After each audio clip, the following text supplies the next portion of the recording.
सुबह 10 बजे से लेकर 11 बजे के बीच में उपस्थित हूँ आप सबके सामने विश्लेषण जन्म कुंडली का। इस कार्यक्रम के अंतर्गत आज जिनकी कुंडली लेकर के आया हूँ इनका नाम रोहित है और ये हैं सोनीपत हरियाणा से। इनकी अपनी मिठाई की दुकान जो विश्व प्रसिद्ध है और वहाँ की जलेबी बहुत प्रसिद्ध है जो शुद्ध देशी घी में बनती है। मैंने भी चखा है और बड़ी प्रसिद्ध है और सच में बहुत अच्छी भी है। मतलब एक एक जलेबी जो है वो आप इतनी बड़ी बड़ी जलेबी जो प्राय एक एक किलो की एक एक जलेबी आती है और वो वहाँ ही नहीं आसपास में बहुत प्रसिद्ध है। शुरू करते हैं आज का कार्यक्रम। कहीं नहीं जाना है, बिल्कुल बन के रहिएगा। एक बात और भी है कि जिनकी कुंडली है ये क्रिकेट में भी इनकी रुचि विशेष है। राजनीति से जुड़ करके कुछ काम करना चाहते हैं, लोगों की सेवा या फिर जो भी कहें। इसके अतिरिक्त व्यक्ति जो है वो अभी भी बहुत अच्छे पद पे है और भद्र पुरुष, बड़े ही शालीन और व्यक्तित्व के बड़े धनी। आइए मैं आपको इनकी कुंडली से मिलाने से पहले सबसे पहले इनके पंचांग से मिला देता हूँ। आप लोग इत्मीनान से बैठ जाइए मेरी तरफ। मैं बिल्कुल ही गंभीर होकर के बैठा हूँ, आप भी बिल्कुल गंभीर हो जाओ। और सबसे अच्छी बात है कि हमें कुंडली का दर्शन अवश्य ही कर लेना चाहिए, चाहे वो किसी की भी कुंडली हो। ये मैं सिर्फ आपको इसलिए नहीं बता रहा कि आप ये कार्यक्रम देखेंगे, बल्कि इसलिए बोल रहा हूँ क्योंकि इससे हमें कई सारे उत्तर मिल जाते हैं जो हमें प्राय कई बार हम दूसरों के ही तरह हो जाते हैं या दूसरों के ही समस्या हमारे जीवन में भी कई बार उनका जो है वो प्रभाव होता है। इस वजह से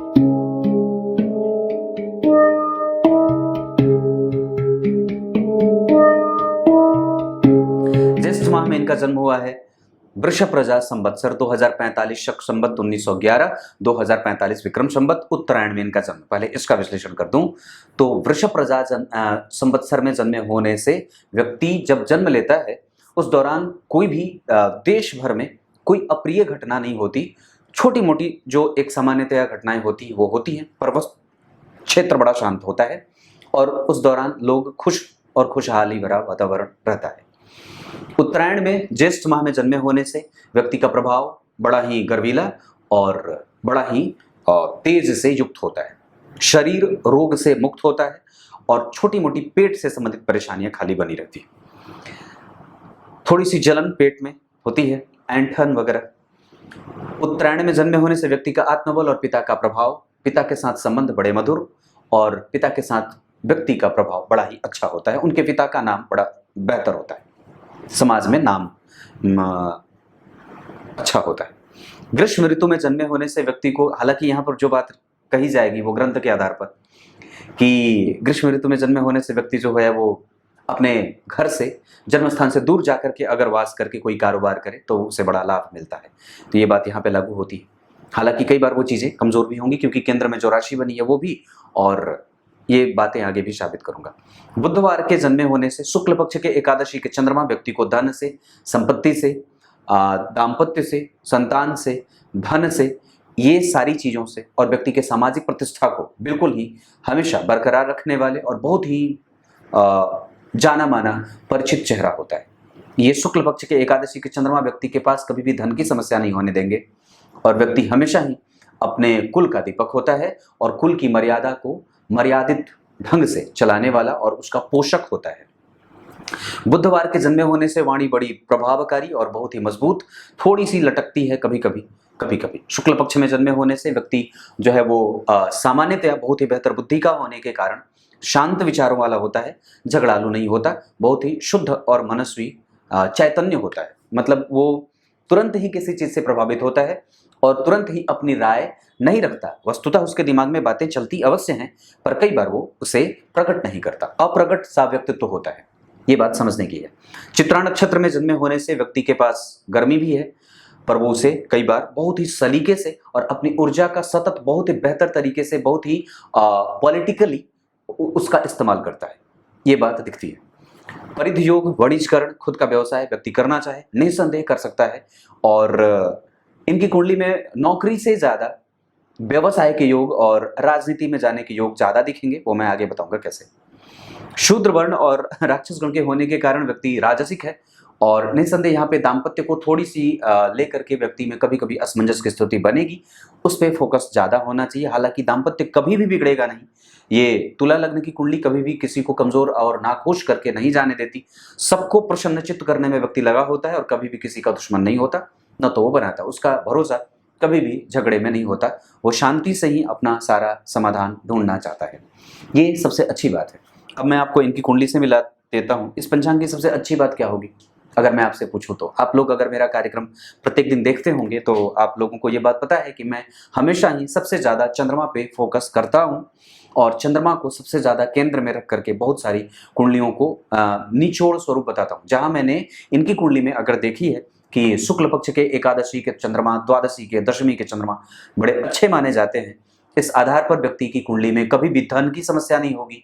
और मैंने कहा कि व्यक्ति का स्वास्थ्य ठीक रहेगा, व्यक्ति की आयु बड़ी होती है, दीर्घ सूत्री दीर्घजीवी होता है। पत्नी पहले मृत्यु को प्राप्त होती है, पति दीर्घ सूत्री होता है। ये तुला लग्न की कुंडली। और उसके अतिरिक्त मैं आपको सूर्य के अष्टम भाव में जाने का प्रभाव ऐसा मैं बता रहा हूँ। स्थिर राशि में सूर्य का जाना जो लाभेश होकर के थोड़े बहुत लाभ को कमजोर करेंगे, और गुरु और बुध के साथ बैठने के कारण, और शनि जन्म कुंडली में मित्र की राशि तो नहीं है, पर फिर भी शनि का प्रभाव जन्म कुंडली में लग्नेश को देखने के कारण व्यक्ति की आयु बढ़ जाती है। और साथ ही साथ सूर्य, गुरु और बुध के जन्म कुंडली के अष्टम भाव में बढ़ने से व्यक्ति स्वयं धर्म को रक्षित करने वाला और धर्म का मान रखने वाला होता है।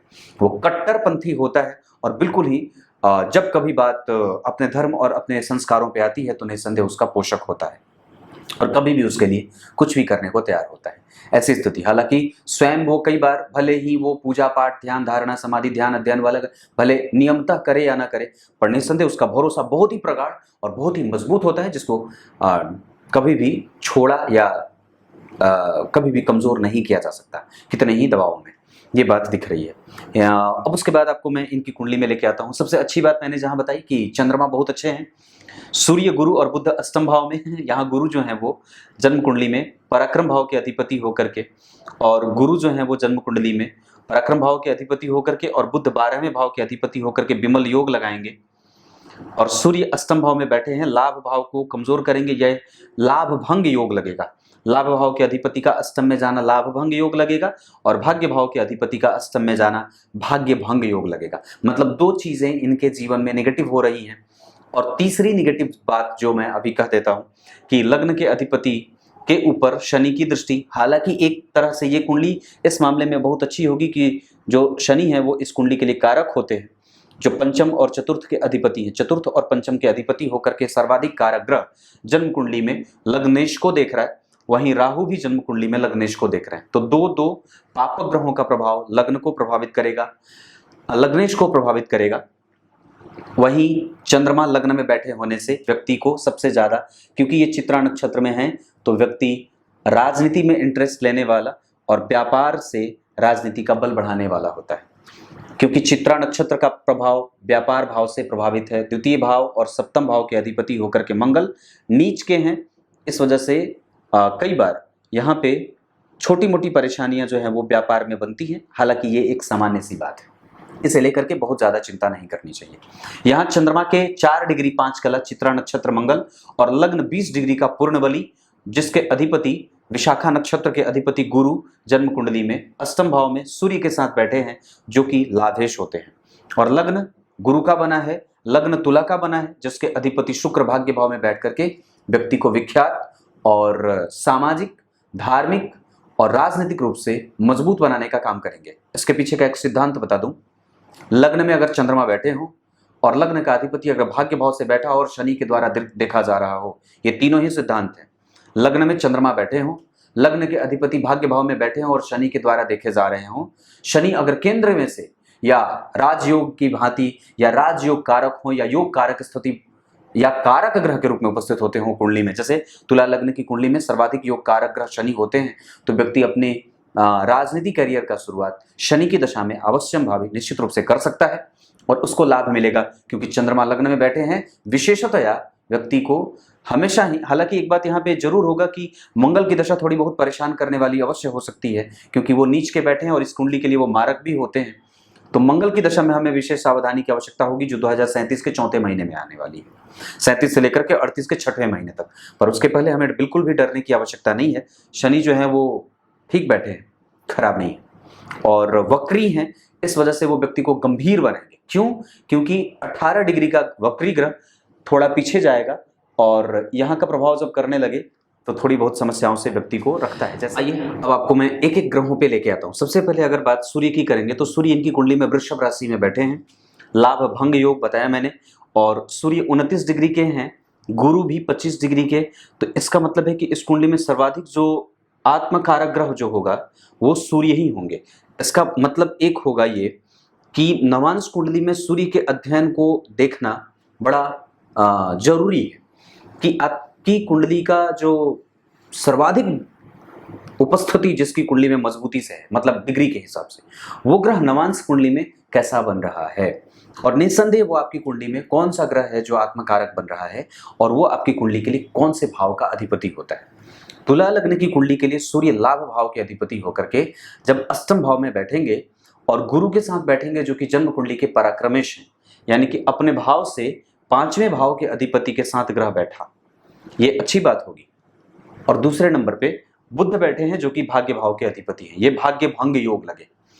इसका मतलब होगा कि व्यापार में कभी कभी और भाग्य में कभी कभी, और साथ ही साथ व्यक्ति को अतिरेक होता है, जैसे उसके पास व्यय की समस्या होती है, वो व्यय से युक्त रहता है, हमेशा उसके पास जीवन में बड़े बड़े खर्चे आते रहते हैं। दूसरे नंबर पे एक बात और भी होती है कि व्यक्ति के पास लक्ष्यों की कमी नहीं होती है, वो उसके पास एक के बाद एक ऑप्शन, मल्टीपल ऑप्शन है, जहां ये भी है, ये भी है और ये भी है, और वो उसकी पकड़ सब जगह उतनी ही है।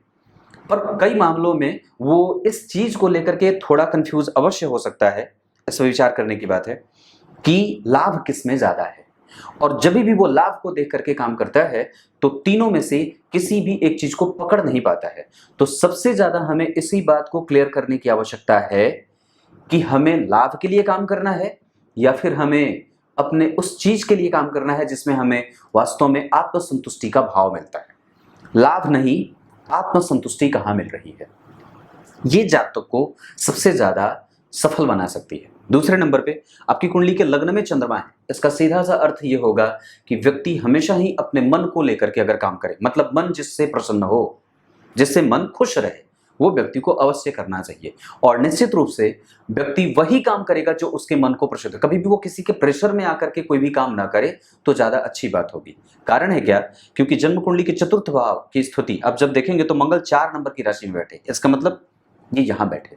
तो मंगल जब यहां बैठेंगे तो व्यक्ति का मेंटल पीस गड़बड़ ना हो, मानसिक वृत्ति, मानसिक चंचलता से व्यक्ति कमजोर ना हो। यानी कि हमें वास्तव में कहां काम करने की आवश्यकता है, हमें हमारे मानसिक दक्षता को बना करके रखने की आवश्यकता है कि हम किसी भी स्थिति में उससे कमजोर ना हो। क्यों ऐसा हो सकता है?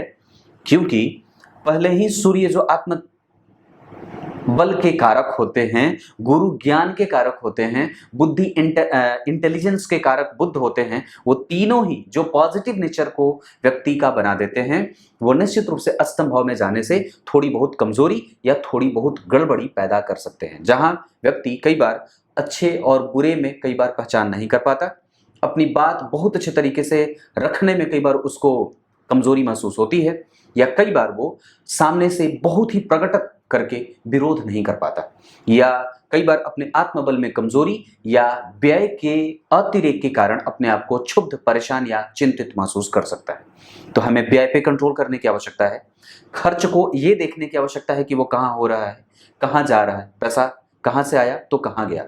दूसरे नंबर पे सूर्य चूंकि अष्टम भाव में होंगे तो व्यक्ति को अजीर्ण और पेट से संबंधित समस्या पैदा कर सकते हैं, भोजन पे बिल्कुल ही नियंत्रण की आवश्यकता। और गुरु जन्म कुंडली के अष्टम भाव में तो व्यक्ति को अवश्य ही तुरंत गुरु की दीक्षा लेनी चाहिए। और उसके अतिरिक्त एक बात और भी कहूंगा कि गुरु और सूर्य जब जन्म कुंडली के अष्टम भाव में बैठते हैं तो कई बार व्यक्ति कुसंग में चला जाता है, कुसंगति के प्रभाव में चला जाता है, तो इससे बचने का प्रभाव करना होगा या इससे बचने की आवश्यकता है, क्योंकि आपकी कुंडली में सूर्य गुरु दोनों ही मृगशिरा के बैठे हैं, जो मंगल नीच के बैठे हैं इस वजह से, और दशम भाव पुरुषार्थ का भाव होता है, और वो कहीं ना कहीं अगर मंगल दशम स्थान में नीच का होगा तो व्यक्ति के प्रभाव को थोड़े बहुत कमजोरीपन में लेके जाएगा। इसका मतलब है कि हमें सबसे ज्यादा जिस दशा काल में सावधान होने की आवश्यकता है, अगर यही मंगल, मैं समझता हूं कि अगर यहां बैठे होते तो उतने ज्यादा कमजोरीपन का व्यक्ति को प्रभाव नहीं रखते जितना यहाँ पे वो पढ़ करके रख रहे हैं। हालांकि एक सूत्र बड़ी अच्छी बात है जो मैं बता देता हूं कि यहां बैठ करके भले ही मंगल आपके जन्म कुंडली में पिता के साथ संबंधों को टेम्पररी लूज करेंगे, वहीं आपके माता के साथ संबंधों का लाभ उन्हें देखते हुए बन जाएगा, क्योंकि उनकी उच्च दृष्टि जन्म कुंडली के चतुर्थ स्थान पे पड़ेगी। पर व्यक्ति दो चीजों से परेशान हो सकता है, आत्मबल,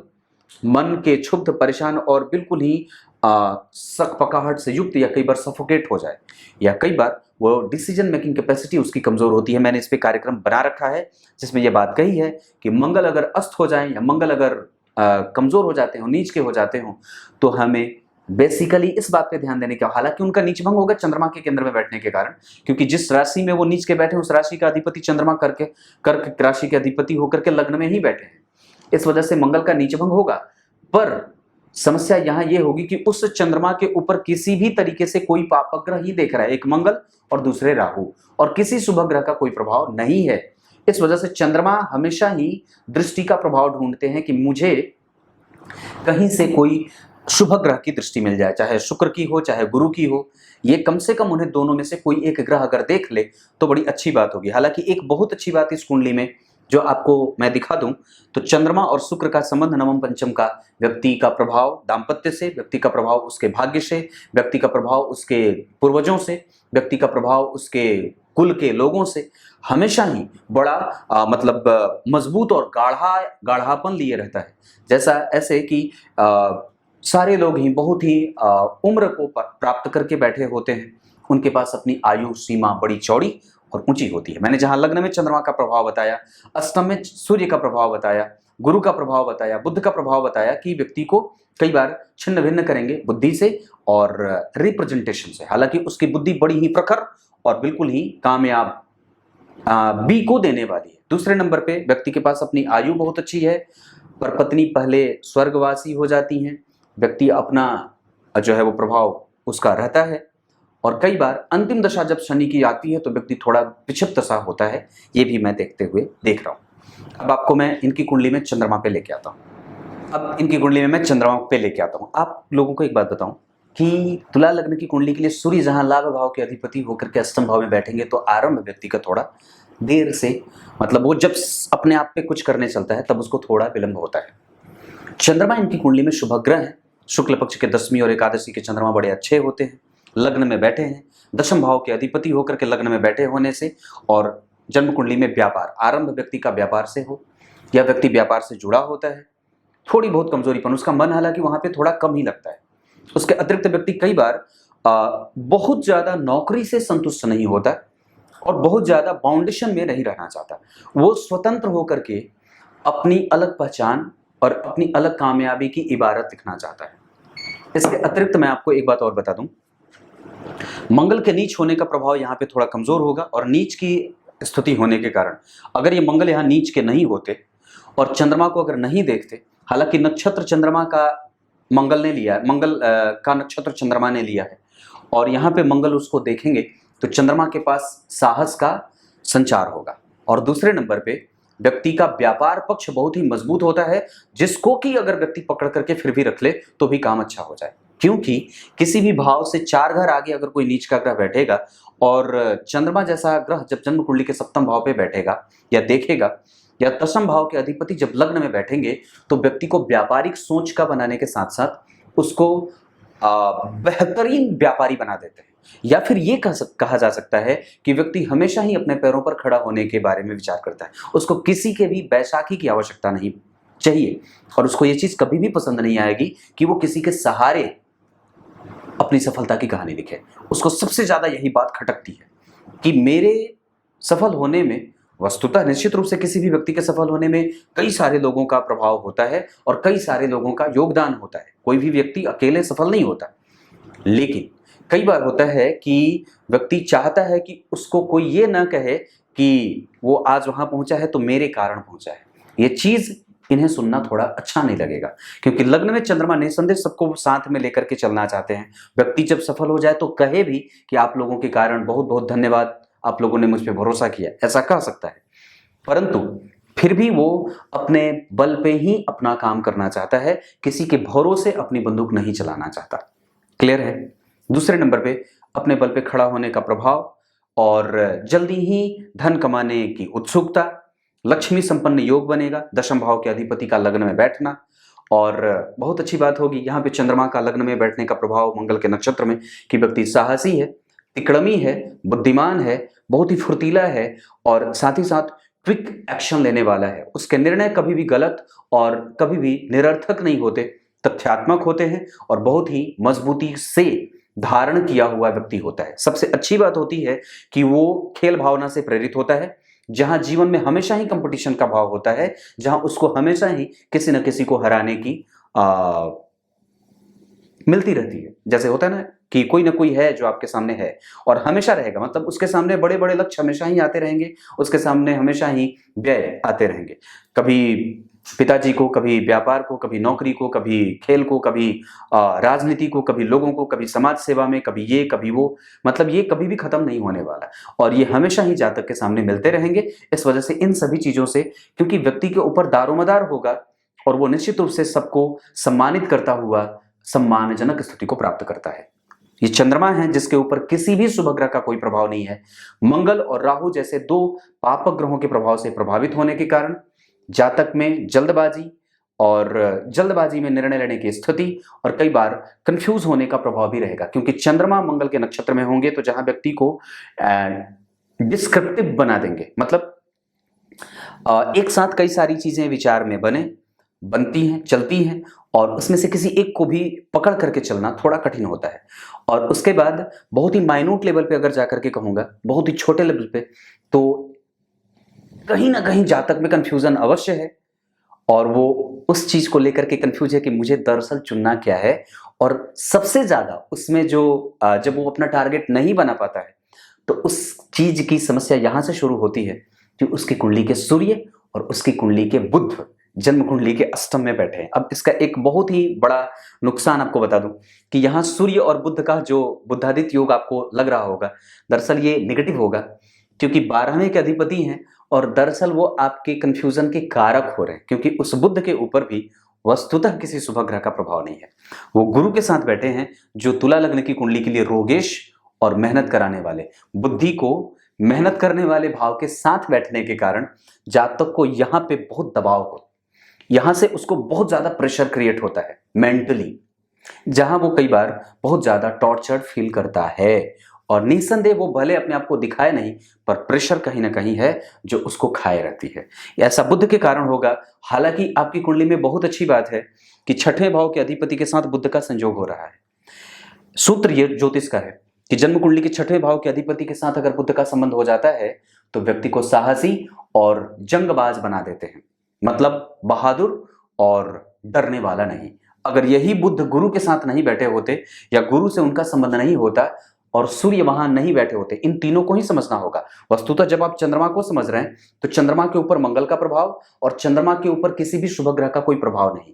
तो यह समझने से पहले क्यों चंद्रमा प्रभावित होंगे, क्योंकि दूसरे दरवाजे से आपके सूर्य और तीसरे दरवाजे से आपके गुरु और चौथे दरवाजे से आपके बुध, ये तीनों ही ग्रह कमजोर हो रहे हैं। इस कारण से कई बार व्यक्ति सत्य और असत्य के बीच में उलझा रहता है, कई बार साहस और निडर होने या फिर साहसी या कमजोर होने के बीच में उलझा रहता है और कई बार मजबूत या आत्मबल की मजबूती के बीच में उलझा रहता है, मतलब वो दोनों में से किसी एक को चूज नहीं कर पाता है।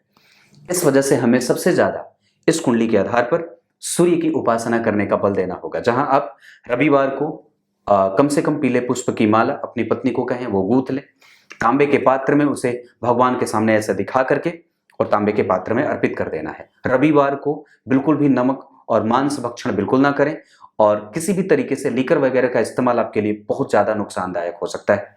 आपकी कुंडली में सबसे ज्यादा जो कमजोर ग्रह बनेंगे वो बुध और सूर्य ही बनेंगे, जिसके कारण व्यक्ति कई बार थोड़ा सा कॉम्प्लेक्स महसूस करता है कभी कभी। ये चंद्रमा है, वस्तुतः मैंने चंद्रमा को कहा है, पर निर्णय ला करके चंद्रमा का सूर्य, बुध और गुरु पे छोड़ा है। ये वास्तव में ऐसे ही होता है कि कोई भी ग्रह अपना अगर परिणाम नहीं दे रहा तो आखिर क्यों नहीं दे रहा, क्योंकि उसको जो गति मिलती है।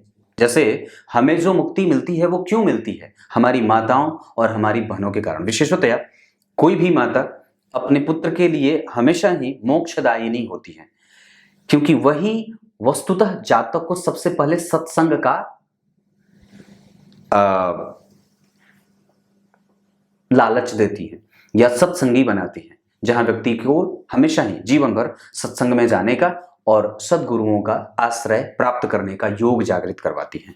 मैंने कहा था मोक्ष का कारक वस्तुतः शनि नहीं, हमारी माताएं होती। हाँ, पर अलग बात है, यह अलग बात है। अब मैं आपको मंगल के बारे में बता देता हूं। तीसरे नंबर पे जो ग्रह आएंगे वो आपकी कुंडली के लिए बहुत अच्छे नहीं होते। मंगल मारक होते हैं, नीच के बैठे हैं, किसी भी शुभ ग्रह का कोई प्रभाव नहीं है। जिस राशि में बैठे हैं उस राशि का अधिपति वही केंद्र में बैठे हैं, चंद्रमा केंद्र में, तो कन्या, तुला राशि और तुला ही लग्न ऐसी अवस्था में सफल व्यक्ति को होने वाला बना देते हैं। इसके अतिरिक्त मैं आपको एक बात और भी बता दूं कि जन्म कुंडली में जो चंद्रमा और मंगल की स्थिति बनी है, चंद्रमा से 10 घर आगे मंगल का जाना व्यक्ति को दाम्पत्य के लिए, पिता के लिए, समाज के लिए और सोशल एक्टिविटी के लिए, साथ ही साथ व्यक्ति के मेहनती होने के लिए और अपने बल पे अपनी एक अलग मुकाम बनाने के लिए हमेशा ही प्रेरित करते रहते हैं और व्यक्ति उसमें सफल भी होता है। ये चंद्रमा और मंगल आपकी कुंडली में बड़े अच्छे होंगे और निश्चित रूप से ये लक्ष्मी संपन्न बनाने के साथ साथ आपको राजनीति का बड़ा अच्छा लाभ देंगे। थोड़ी सी कमजोरी यहाँ मंगल के कारण अवश्य मिलेगी। ये पुष्य नक्षत्र में बैठे हैं, जिसके अधिपति गुरु शनि यहाँ पे शुक्र के नक्षत्र में बैठे हैं और वो शनि शुक्र से प्रभावित भी है। इसका मतलब है, और शनि शुक्र को प्रभावित भी कर रहा है, इसका मतलब होगा कि थोड़े बहुत मेहनत के बाद व्यक्ति को सफलता मिलेगी अपने व्यापार में।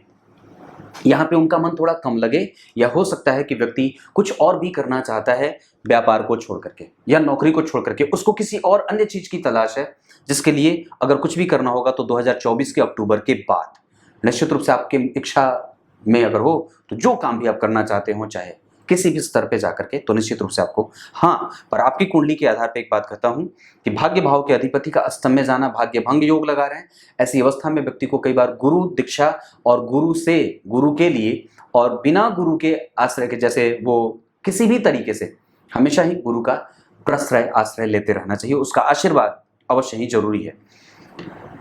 मंगल आपकी कुंडली के लिए 4 डिग्री पे हैं, कमजोर हैं और वस्तुतः उनके पीछे शुक्र के बैठे होने से पिता का सुख तो व्यक्ति भोगता ही है। कई बार यहाँ पे मंगल का प्रभाव लग्न पे यहाँ पे बहुत अच्छा और यहाँ के लिए थोड़ी बहुत कमजोरीपन के साथ, यानी कि अपने बच्चों के साथ अपने, यहाँ पे एक बात जो आवश्यक होगी, कभी भी अपनी संतति के साथ व्यक्ति को बहस नहीं करना चाहिए और उसके साथ बहुत ही कम बातचीत में गंभीरता से पेश आने की आवश्यकता है। हालांकि इसे मित्रवत रखा जाए तो ज्यादा बढ़िया रहेगा, जो कभी भी बहुत अच्छा ना हो और बहुत भी बुरा नहीं है। मतलब यहाँ पे ऐसी स्थिति जहां मंगल मित्रवत होता है या छोटे भाई की भांति, तो पुत्र पुत्री के साथ संबंध आपको बहुत ही गंभीरता से निभाने की आवश्यकता होगी। ये बात भी मैं कह देता हूं, हमें सबसे ज्यादा इसी बात पे आवश्यक है दिमाग में रखने की कि हमें उस संबंध को कैसे परिभाषित करना है। या तो मित्रवत हो जाइए या बिल्कुल ही गंभीर हो जाइए, क्योंकि आप बहस उससे नहीं कर सकते। क्लियर है? क्योंकि यहाँ पे राहु बैठे हैं शनि की राशि में, जिसके अधिपति शनि उन्हें देख रहे हैं, तो शनि राहु मंगल और केतु सबका प्रभाव है। तो शनि मंगल राहु केतु का प्रभाव जब जन्म कुंडली के पंचम भाव पे पड़ेगा और किसी भी शुभ ग्रह का कहीं से कोई इस पे प्रभाव नहीं है, इसका मतलब कि हमें अपने जीवन में प्रेम, पिता, माता, पत्नी और पुत्र और हमारा जो सोशल स्टेटस है उसको लेकर के बहुत ही ज्यादा अपने आप को मेंटेन करने की बात होगी कि कोई भी हमारा कभी भी हमारे ऊपर लांछन न लगाए, कोई भी हमें किसी भी तरीके से कुपात्र या कुदृष्टि से ना देखे। ये बात हमेशा आवश्यक होगी।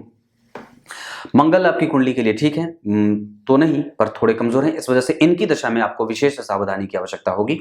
अब चर्चा बुध पे कर देता हूं। अब बात बुध की कर लेते हैं। आपकी कुंडली के लिए बुध जो हैं वो वस्तुतः इस कुंडली के लिए 12वें और जन्म कुंडली के 9वें, यानी कि धर्म और जन्म कुंडली के 12वें भाव के अधिपति व्यय भाव के अधिपति होकर के अष्टम भाव में विमल नामक विपरीत राजयोग बनेंगे। इसका मतलब क्या होता है कि सबसे पहले व्यक्ति जो है वो अपने व्यय से परेशान होगा, परंतु चूंकि वो जन्म कुंडली में लाभ भाव के अधिपति के साथ बैठे हैं, ध्यान से समझने की बात है, लाभ भाव और 12वें भाव और लाभ भाव और 9वां भाव, इन दोनों भावों के अधिपति के साथ बैठे हैं और साथ ही साथ 6वें भाव के अधिपति भी बैठे हैं। एक बड़ी अच्छी बात है, जो अच्छी नहीं थोड़ी कमजोर, जन्म कुंडली के 12वें भाव के अधिपति और जन्म कुंडली के 6वें भाव के अधिपति और जन्म कुंडली के लाभ भाव के अधिपति, ध्यान से समझिएगा, ये मैंने कई बार कई कार्यक्रम में इस चर्चा को करा है। जन्म कुंडली के 6वें, जन्म कुंडली के 12वें और जन्म कुंडली के 11वें, इन तीनों भावों के अधिपतियों का संबंध जब जन्म कुंडली में 8वें, 12वें और 6वें से हो जाए तो कुछ मामलों में ये अच्छी होती है और कुछ मामलों में ये कमजोर भी होती हैं। जैसे पैसे देने के मामले में कमजोर हो जाती हैं, आप कई बार दे करके निकाल नहीं सकते। दूसरे नंबर पे यहाँ व्यक्ति जो है वो, मैंने सूर्य की कमजोर वाली बात कही थी, गुरु के कमजोर होने वाली बात कही कि व्यक्ति का पेट गड़बड़, और कई बार व्यक्ति अपने प्रभावों को बहुत सही समुचित तरीके से व्यक्त नहीं कर पाता है।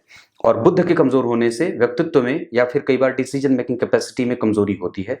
हालांकि यहाँ जब अष्टम भाव के अधिपति जो हैं वो शुक्र जन्म कुंडली में लाभ भाव में बैठेंगे, भाग्य भाव में बैठे, और भाग्य भाव के अधिपति 8वें भाव में, ये भाग्य भंग तो जो लगेगा ही, साथ ही से दारिद्र दोष भी लगेगा, जिसके कारण व्यक्ति के जीवन में कई बार व्यय को लेकर के या व्ययातिरेक की स्थिति हमेशा बनती रहती है, या व्यक्ति दे करके कई बार उलझ जाता है, या कई बार उसको हमेशा देने की जो है वो स्थिति होती है।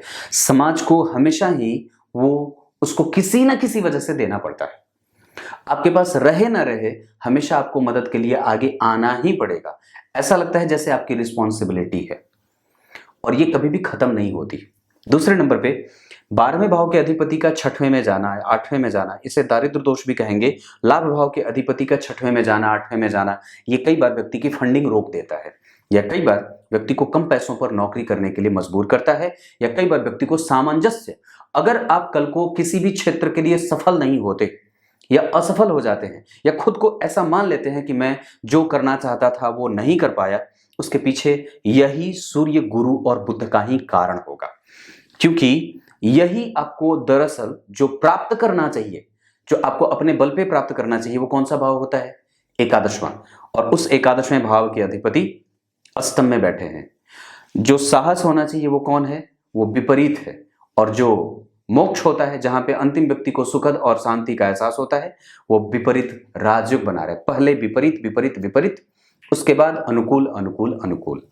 तो इस बीच में कहीं भी आप कभी भी डिस्ट्रैक्ट ना हो, इस बात पे ध्यान हमेशा रखना होगा कि आपको आपका लक्ष्य कम से कम 3 में से किसी एक को चुनना होगा, और उसके बाद उस पर काम करने की स्थिति बनती है। हालांकि एक बात मैं आपको बता दूं कि हमेशा ही सही और गलत के बीच में जब भी किसी एक चीज को पकड़ना होगा, आपको निस्संदेह हमेशा ही कंफ्यूजन हो सकता है।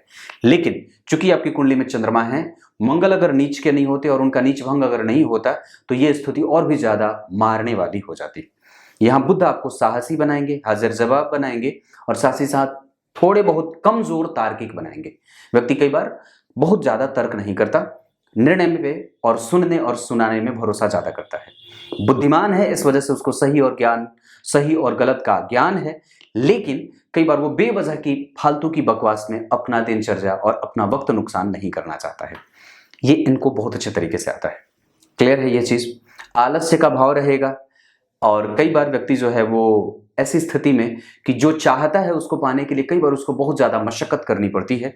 ये लाभ भाव के अधिपति के अष्टम में जाने के कारण दे करके व्यक्ति उलझ जाए 12वें और 6वें के अधिपति के कारण, और गुरु और बुध के अष्टम में बैठने के कारण व्यक्ति को कई बार मनचाही चीज देर से परेशान करने के बाद मिलती है। मिलेगी जरूर, क्योंकि लग्नेश के ऊपर शनि की दृष्टि है, तो वो देना चाहेंगे और देंगे भी, लेकिन विलंब से। ये बात मैंने बुध के बारे में कही है। वो बुध आपकी कुंडली में 7 डिग्री के हैं, थोड़े कमजोर अवस्था के, हालांकि वो बलवान होते जा रहे हैं सूर्य के नक्षत्र में बैठे होने के कारण और सूर्य के ही साथ। यहां पे मैंने क्या बात कही कि थोड़ी सी कमजोरी रहेगी, जो आपके डिसीजन मेकिंग कैपेसिटी को कमजोर करे और आपके प्रभावों को कमजोर करे।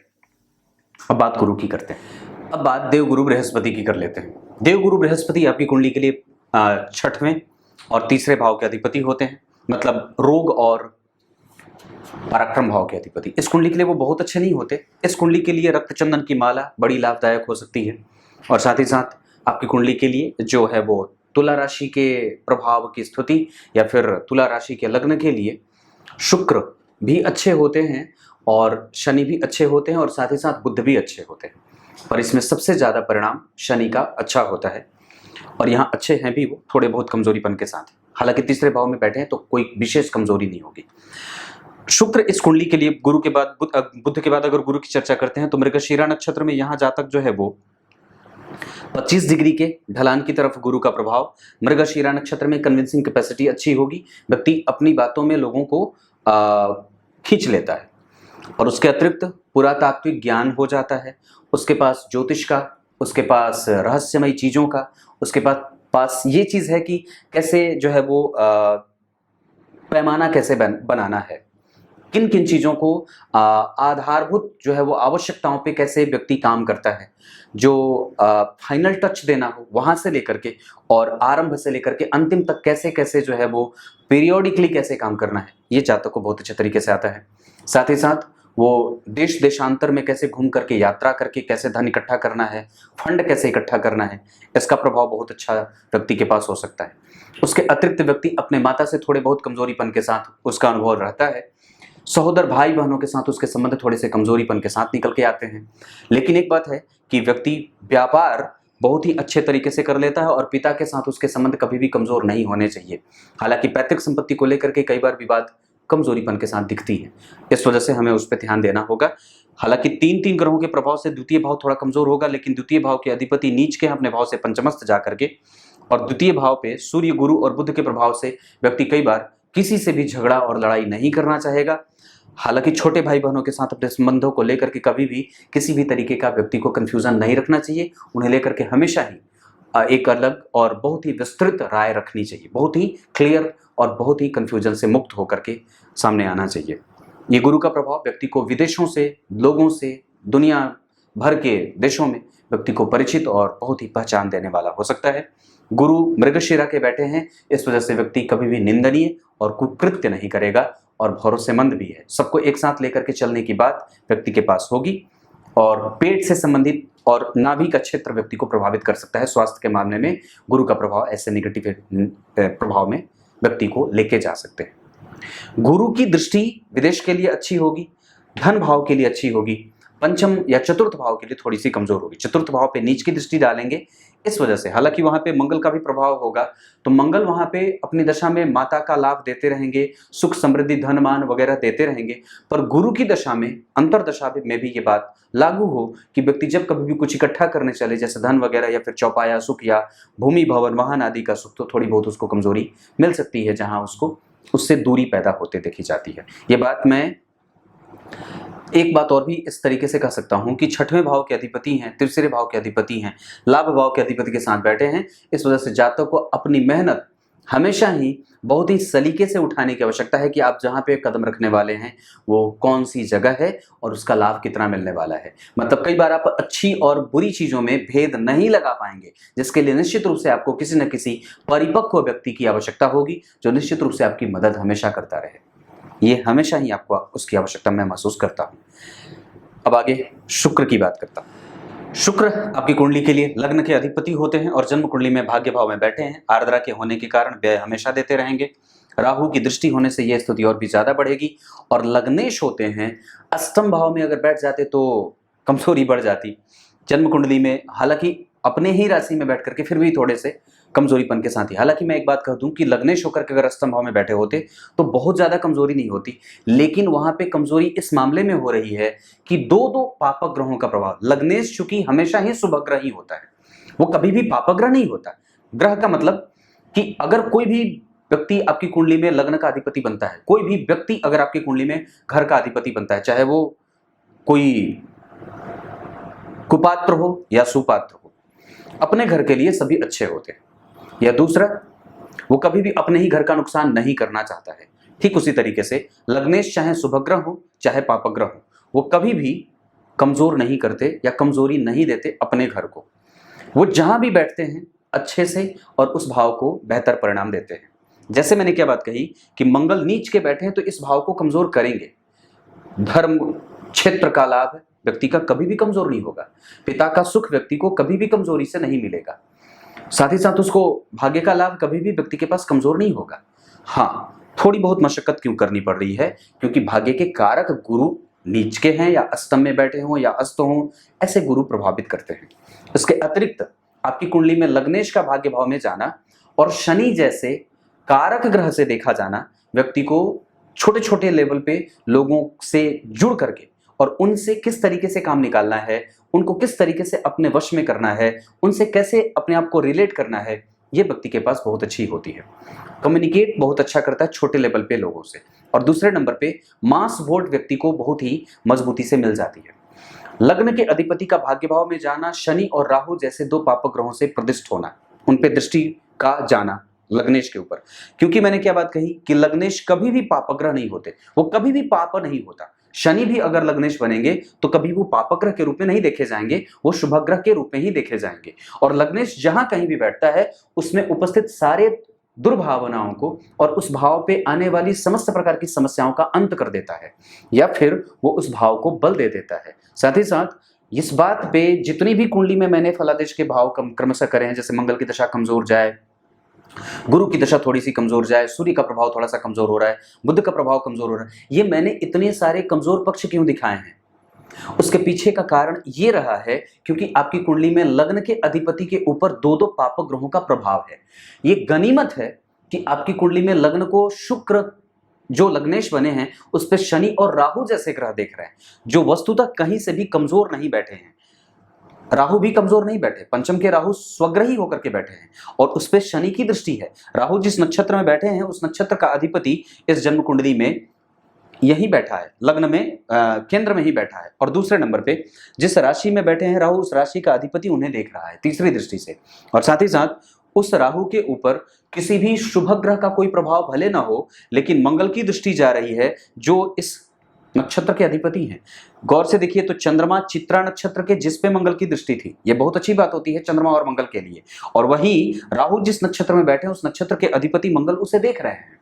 जिस नक्षत्र में बैठे हैं मंगल, उस नक्षत्र का अधिपति तृतीय भाव में और जन्म कुंडली में कारक ग्रह होता है। तृतीय भाव में बैठने के कारण व्यक्ति को कई बार थोड़ा आलसी बना सकता है अपने काम के लिए, या व्ययातिरेक की स्थिति में लेके जा सकता है। तो मैं कहा था गुरु के बाद शुक्र पे, तो शुक्र के ऊपर जो स्थिति भाग्य भाव में गई है, यहाँ व्यक्ति को विश्वविख्यात बना सकते हैं, वो अपना प्रोडक्ट लॉन्च कर सकता है। वो व्यक्ति हमेशा ही धर्म के लिए, लोगों की सेवा के लिए, पुरुषार्थ के लिए, धार्मिक होने के लिए, मजबूत होने के लिए और कभी भी किसी के साथ कमजोर नहीं होने के लिए, धार्मिक यात्राओं के लिए निश्चित रूप से बड़ा आरामदेह होता है और बहुत ही अनुकूल होता है। थोड़ी बहुत परेशानी यात्रा में भी दिखने को मिलेगी। एक्सीडेंट वगैरह के योग तो नहीं है, पर छोटी मोटी दुर्घटनाओं से व्यक्ति को दो चार होना पड़ता है। यहाँ सूर्य, गुरु और बुध के अस्तम में बैठने के कारण और मंगल के नीच होने का प्रभाव ऐसा होता है। इस वजह से हमें उन सब चीजों से थोड़ा बहुत सावधान भी होना पड़ेगा। शुक्र के ऊपर राहु का प्रभाव व्यक्ति को सुंदर पत्नी का संग और साथ ही साथ कई बार बलिष्ठ पत्नी का संग देता है। उसके अतिरिक्त पत्नी प्रेम करने वाली और बहुत ही बेहतर और सोबर नेचर की होती है और बहुत ही धन और धन को लेकर के आने वाली भी होती है। इसके अतिरिक्त व्यक्ति के जीवन में जैसे ही पत्नी का संग मिलता है उसका भाग्य बल और बढ़ जाता है। साथ ही साथ व्यक्ति प्रेमी किस्म का होता है और सबको आगोश में भर करके लेकर के चलने वाला होता है। ये शुक्र का प्रभाव है जो जातक को जीवन में गंभीर बनाने के साथ साथ, अनुभवी बनाने के साथ साथ, सबको कैसे एक साथ इकट्ठा करके लेके चलना है, धर्म के लिए कैसे लोगों को जागृत करना है, कैसे उनके अंदर कट्टरता अपने धर्म के लिए भरने की आवश्यकता है और कैसे सबके साथ बैलेंस बना करके चलना है, ये शुक्र की दशा में, शुक्र के प्रभाव में व्यक्ति को देखने को मिल जाएंगी।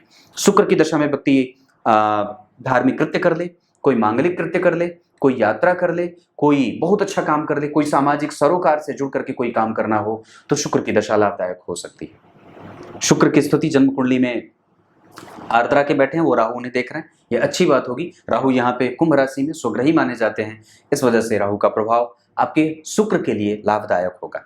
अब शनि की बात करता हूँ। तुला लग्न की कुंडली के लिए सबसे अच्छे शनि होते हैं और आपकी कुंडली में वो शुक्र के नक्षत्र में और गुरु की राशि में।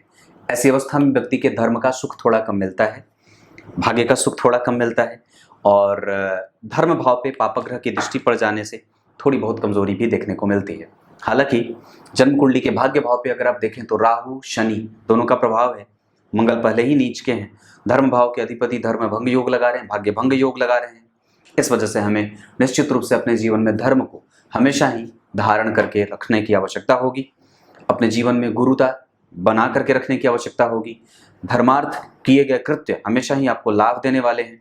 और एक बात हमेशा याद रखिएगा, आपने दान के हितार्थ, दान के लिए जो भी दान दिया है, जिसको दिया है सेवा के लिए, धर्म के लिए, परोपकार के लिए और दया के लिए, जिसको भी कुछ दिया है, जिससे किसी को लाभ हुआ है या जिसको कोई मदद मिली है, वही असली आपका है।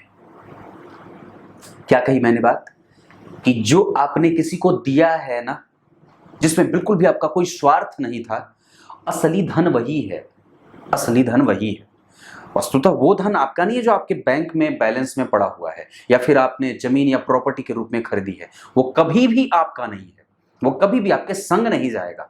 असली धन वही जाता है जो आपने ब्राह्मणों को दिया है, जो आपने मंदिरों को दिया है, जो आपने बुजुर्गों को दिया है, जो आपने गौशालाओं को दिया है, जो आपने मंदिर को दिया है, जो मठ को दिया है, गुरु को दिया है और सत्पुरुषों को दिया है, वही शुद्धतम है आपका, बाकी नहीं। ये प्रॉपर्टी जो है, जो जितनी भी चीजें आमजन इकट्ठा करते हैं, चाहे मैं हूं या आप हों या कोई भी हो, वस्तुतः उस पर कभी भी उसका अधिकार नहीं रहा है। गौर करके देखिए, आपकी ही खरीदी गई प्रॉपर्टी कई बार उस पर कोई दूसरा जो है वो दखल कर लेता है या उस पर दखल दे देता है या फिर कई बार उस पर दावा ठोक देता है। पर ये जो आपने दे दिया है उस पर कभी किसी का दावा नहीं होता। जो आपने दे दिया वो निश्चित रूप से आपका ही है। और वो सिर्फ यही नहीं, वस्तुतः वहां भी काम आता है, क्योंकि जब उसका एक्सेल शीट बनेगा तो निसंदेह देखा जाएगा रोहित जी ने कितने दिए हैं, कितने रखे हैं ये नहीं, दिए कितने हैं, ये ध्यान पे सबसे पहले आता है यमराज के। और ये चीज, तो ये शनि की बात है। शनि आपकी कुंडली के लिए कहीं भी अच्छे ही दृष्टि से देखेंगे, यहाँ भी अच्छे हैं, यहाँ भी मित्र की दृष्टि से और यहाँ भी मित्र की दृष्टि से। इसका मतलब है कि शनि की दशा जातक के जीवन के लिए लाभदायक हो रही है। इस वजह से शनि का रत्न नीलम भी आप निश्चित रूप से धारण कर सकते हैं। और शनि वक्री है, थोड़े गंभीर और थोड़े सत्य बोलने वाले, सरकारी नौकरी देने वाले। ये शनि का प्रभाव अगर यहाँ शिफ्ट नहीं होता और गुरु की दृष्टि अगर यहाँ नहीं जाती तो आपको सरकारी नौकरी नहीं मिलती या कई बार पिता से लाभ नहीं मिलता। तो ये इसी के कारण हुआ है, ये चीज भी दिखती है। तो शनि का प्रभाव यहाँ पे पूर्वाषाढ़ा नक्षत्र में बैठे हैं, शुक्र जन्म कुंडली में उनको देख रहे हैं। आपने गौर नहीं किया कि जितने भी नक्षत्र हैं, जैसे चंद्रमा और राहु दोनों मंगल से दृष्ट, शुक्र राहु के नक्षत्र में राहु से दृष्ट, शनि शुक्र के नक्षत्र में शुक्र से दृष्ट, और केतु मघा के नक्षत्र में अपने ही नक्षत्र में, सूर्य और गुरु मंगल के नक्षत्र में मंगल जन्म कुंडली में देख तो नहीं रहे। पर एक बात है कि यहाँ पे सूर्य और गुरु के ही कमजोरीपन के कारण व्यक्ति के अंदर जो है वो मोरालिटी कभी कभी कमजोर हो सकती है। मतलब व्यक्ति जो है वो कई बार स्वार्थी सोच लेकर के विकसित हो सकता है। हमें इसका मतलब, हालांकि वो दशाएं जो है वो पार कर चुकी हैं गुरु और वो वाली, लेकिन फिर भी हमें बुध वाली दशा में थोड़ी सी ध्यान देने की आवश्यकता होगी ताकि हम कभी भी कंफ्यूज ना हो सके। यहाँ पे सूर्य और बुध के निकटस्थ होने से थोड़ी बहुत अच्छी स्थिति भी देखने को मिलेगी, जहाँ व्यक्ति कई बार दब जाता है, झुक जाता है, चलो ठीक है तुम ही बात सही हो, मैं तो बस निर्णय सुनाना जानता हूँ, ऐसा। या उसके खिलाफ कई बार राजनीति हो जाती है या कई बार वो शिकार उसका हो जाता है क्योंकि उसकी कुंडली में सूर्य और गुरु कमजोर हैं या फिर अष्टम भाव में बैठे हैं, इस कारण से। पर शनि आपकी कुंडली में बहुत है, व्यक्ति न्यायप्रिय है, न्यायवादी है और कभी भी किसी के साथ भी किसी भी स्थिति में अन्याय नहीं कर सकता, ये मैं दावे के साथ कर सकता हूँ। ये शनि के बाद राहु आपकी कुंडली में, मैंने क्या बात बताई है राहु के लिए, त्रिकोण के राहु और केंद्र के राहु कभी भी खराब नहीं होते। दूसरा बताया है जिस राशि में बैठे उस राशि का अधिपति अगर योग कारक हो तो राहु भी योग कारक हो जाते हैं। शनि इस कुंडली के लिए होते हैं और कारक भी होते हैं। कारक ग्रह की राशि में या कारक भाव में या त्रिकोण या केंद्र में या जिस भाव में बैठे उस भाव के अधिपति या जिस नक्षत्र में बैठे उस नक्षत्र का अधिपति अगर उन्हें देख ले, उस पर किसी शुभ ग्रह की दृष्टि पड़ जाती तो बहुत अच्छी बात हो जाती। पर राहु से केंद्र में कोई शुभ ग्रह बैठा हो, गुरु और बुध बैठे हो तो बहुत अच्छी बात होगी। उससे त्रिकोण में अगर कोई शुभ ग्रह बैठा हो तो बहुत अच्छी बात होगी। शुक्र चंद्रमा ये बैठे हैं, इस वजह से आपकी कुंडली के लिए राहु भी अच्छे नहीं है। डिग्री के अच्छे हैं, क्षमा करें, अच्छे हैं। राहु आपकी कुंडली में 50% से भी थोड़े कम, लेकिन जितने भी देंगे अच्छे ही देंगे, ये बात भी मैं बता देता हूं। अब क्या बताऊं, हाँ धनयोग कितने बने हैं ये आप लोग पूछते हैं। लग्न के अधिपति का भाग्य भाव में जाना धनयोग होगा। धन के अधिपति का अपने भाव से पंचमस्थ व्यापार से और सामाजिक क्षेत्र से व्यक्ति को लाभ देते हैं। लग्न में चंद्रमा राजनीतिक लाभ। तृतीय भाव के अधिपति का 6वें में 8वें में 12वें में जाना ये ठीक नहीं होता है, इस वजह से देने से और बहुत ज्यादा जो है वो किसी के साथ मित्रता करने से बचना चाहिए। शनि राहु है ना, पापग्रह पाप कर्तरी लग जाएगा, इस वजह से। चतुर्थ भाव के अधिपति का जन्म कुंडली में पीछे जाना माता के स्वभाव और माता के प्रभाव या उनके स्वास्थ्य को लेकर के, उनकी आयु को लेकर के कई बार ये प्रश्न चिन्ह खड़ा कर देते हैं। इस वजह से अगर वो हैं तो उनका ध्यान रखना आवश्यक होगा बहुत ज्यादा। चतुर्थ भाव के अधिपति जन्म कुंडली में शनि, इन्हें देख रहे हैं तो संतान का सुख व्यक्ति को मिल जाता है और कई बार आपको कभी भी उनसे बहस नहीं करनी चाहिए, उनके संबंधों को लेकर के परिभाषा देने की आवश्यकता है। छठवें भाव के अधिपति जन्म कुंडली में तीसरे विपरीत राजयोग, यहाँ शुक्र और गुरु के कारण बनेगा, जो आपको कई बार थोड़ी कमजोरीपन के साथ अवश्य ही परिणाम देंगे। सातवें भाव के अधिपति नीच के, इस वजह से व्यापार में थोड़ा कमोबेश व्यक्ति को वहां पे वो वक्त थोड़ा कम देता है। आठवें भाव के अधिपति जन्म कुंडली में शुक्र, जन्म कुंडली में लाभ भाव भाग्य भाव से थोड़े से कमजोरीपन के साथ, हालांकि लग्नेश है, इस वजह से व्यक्ति के पास डीप थॉट रहता है, वो बहुत ही गंभीरता से विचार करता है किसी भी बात पे, और कई बार वो दबा करके रख लेता है। नवम भाव के अधिपति का छठवें में जाना, आठवें में जाना, 12वें में जाना थोड़ा कमजोर होता है। हालांकि बुध इस कुंडली के लिए राजयोग कारक होते हैं, शुक्र इस कुंडली के लिए थोड़े कमजोर, मतलब अगर लेवल के हिसाब से चेक करें तो सबसे पहले नंबर पे शनि बहुत अच्छे, दूसरे नंबर पे बुध बहुत अच्छे, तीसरे नंबर पे शुक्र बहुत अच्छे योग कारक ग्रहों की स्थिति में। परिणाम के मामले में आपकी कुंडली में शनि हमेशा ही अच्छे परिणाम करेंगे, शुक्र दूसरे नंबर पे अच्छे परिणाम करेंगे, तीसरे नंबर पे आपकी कुंडली में बुध अच्छे परिणाम करेंगे, चौथे नंबर पे गुरु और सूर्य की स्थिति बनेगी। ये बात मैं देख रहा हूं। चंद्रमा सबसे ज्यादा अच्छे परिणाम करेंगे इस कुंडली में। मंगल दिग्बली है पर फिर भी थोड़े कमजोरीपन के साथ रहेंगे, अगर वो नीच के नहीं होते तो और भी अच्छे हो सकते थे, हालांकि उनका प्रभाव माता के लिए बहुत अच्छा रहेगा। ये बात इतनी सी बनी। अष्टम भाव के बाद नवम भाव की चर्चा, नवम भाव के बारे में मैंने चर्चा, भाग्य भंग योग लगा, इस वजह से आपको हमेशा ही धर्म से जुड़ करके रहना होगा और धर्म के लिए कभी भी पीछे नहीं हटना चाहिए। दशम भाव के अधिपति का जन्म कुंडली में लग्न में जाना, लक्ष्मी संपन्न योग। एकादशवें भाव के अधिपति का अष्टम में जाना, ये भाग्य भंग योग, लाभ भंग योग होगा, ये ठीक नहीं होता है। इस वजह से सूर्य की दशा में किसी को देने लेने से बचना चाहिए और कोई भी इन्वेस्ट करने से बचना चाहिए, थोड़ी बहुत कमजोरीपन के साथ। 12वें भाव के अधिपति का 8वें में जाना, ये ठीक नहीं होता, इस वजह से व्यय को लेकर के हमेशा ही सुनिश्चितता पहले जरूरी है कि है ठीक है, कर रहा हूं ठीक है, कितना सही है, निर्णय किसी दूसरे से समझ करके और विचार करने के बाद ही लेना चाहिए। बुध की दशा में भी थोड़ा बहुत सावधान होना आवश्यक है, हालांकि अपनी कुंडली में शाम को ये बता दूंगा कि और भी स्थिति कैसी बन रही है। तब तक के लिए इजाजत दीजिए, कल एक बार फिर से उपस्थित होंगे आप सबके सामने, तब तक के लिए बहुत बहुत नमस्कार।